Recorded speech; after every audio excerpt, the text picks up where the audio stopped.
dream I know deep up my feelings for you. Watch. Hello viewers, welcome back to this channel. Thank you all so much for joining us. The headlines. The governorship candidate of the People Democratic Party PDP in Kogi State, Dino Melaye, denies collecting 3 billion from Atiku Abubakar and Dangote. But before we carry on with this news, welcome to Reality Latest Gist, your home of news and politics. Thank you all so much for joining us. If this is your first time of watching, please do us a favor to like and subscribe and also share. But don't forget to turn the notification bell to get notified when next we drop our video. You can send in your comments and keep the conversation live in our comment section. To all our amazing subscribers, thank you all so much for joining. The governorship candidate of the People Democratic Party PDP in Kogi State governorship election, Senator Dino Melaye, denied speculations that he collected 3 billion from former Vice President Atiku Abubakar and the chairman of Dangote Group, Aliko Dangote, for the elections. Dino Melaye said this at a dinner that was organized by the member of his campaign organization in his honor in Abuja, where he explained that the speculation was the handwork of his distractors who were bent on detailing his campaign. So he described the speculation that he collected 1 billion from Atiku and 2 billion from Dangote as fake news peddled by betrayers. Dino Melaye, the former federal lawmaker, enumerated 3 basic lessons he learned from contesting the election. He said one of the lessons is that the East now know more than ever before that they cannot become governor alone, that you will have to collaborate with another zone to become governor. Then the second lesson is for those of them from the West, he urges most of them that next time they should listen to the words of wisdom from their elders and not from commercialized characters who, because of their individual and selfish interests, created problem for them. Because at the end of the day, what the elders have been saying that there is going to be the worst election for them, and that is what eventually happened. The PDP governorship candidate also explained that unity was required within the PDP family in the state, especially in Kogi West, in order for the party to win any election. So Dino Melaye declared that it was against the political interests of the party for Kogi West or any zone in the state for that matter to field more than one candidate in such a critical elections.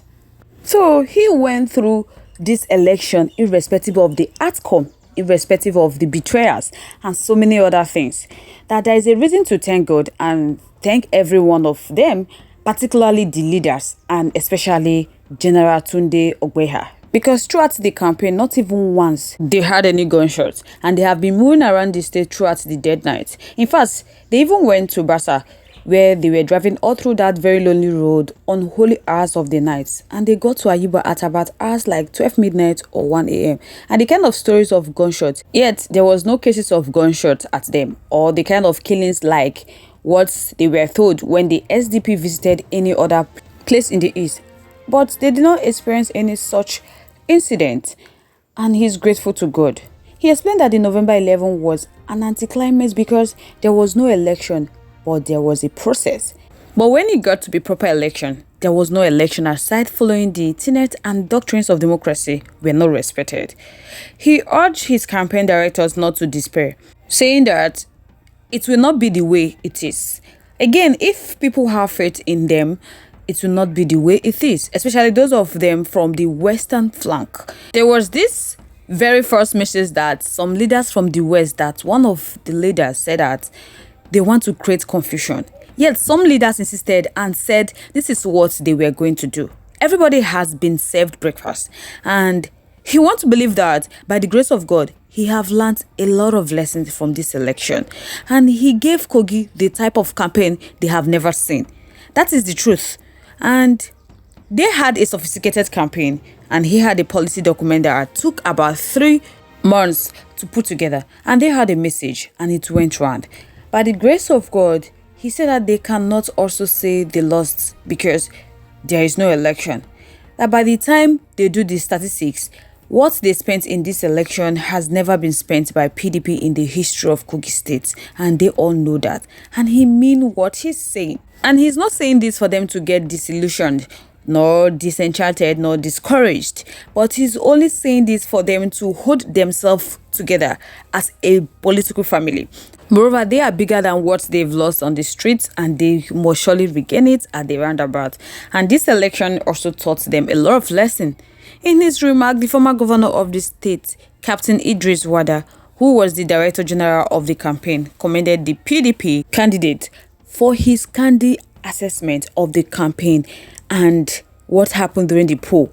He explained that if there was an alliance between the West and East senatorial zone, the PDP would have easily won the election. Wanda commended Senator Dino Melaye for running a good campaign throughout the electioneering process because it wasn't easy. Though what really transpired in Kogi State was something else. APC needed that post at all costs, and they did what they did to get it, and they succeeded. So there was no proper election that was done in Kogi State. So guys, let me know your thoughts, your contributions, your opinions are in the comment section. I would love to hear from you. Let's keep the conversation lively in our comment section. Once again, if you haven't subscribed to our YouTube page yet, please do us a favor to like and subscribe and also share. Don't forget to turn the notification bell to get notified when next we drop our video, because I'm sure you don't want to miss out the trending and latest news happening on social media. To all our amazing subscribers, thank you all so much for staying with us. We really do appreciate. On this note, we have come to the end of today's segment. Till I come your way next, stay safe guys. Bye. It will make no sense going to court. I will be myopic, porous, and intellectually stagnant to go to court, because the court today in Nigeria is the bane of our development, is the bane of our democracy. What we see in courts today show that for democracy that is supposed to be, the courts that is supposed to be the last hope of the masses, as actually now the last tormentor of the common man. I have examples. For example, what happened in Kano?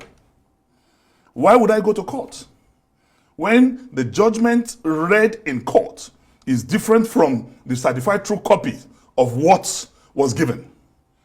And shamelessly, stupidly, the appeal court came out and said that is clerical error. They said it's clerical error.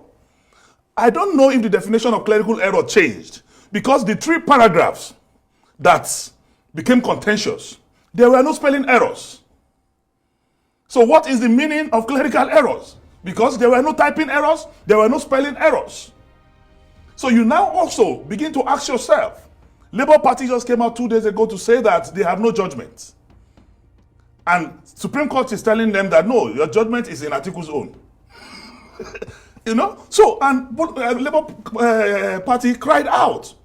And we all in this country, we knew that Labour Party went as a party. PDP went as a party. And there was never a time during the case that these 2 cases were consolidated. I'm a graduate of law. And the primary thing in law is that when you raise questions for determination in your case, it becomes mandatory. It becomes paramount, it becomes compulsory, it becomes obligatory for the court to answer those questions. But in this case, you are telling them that the questions have not been answered.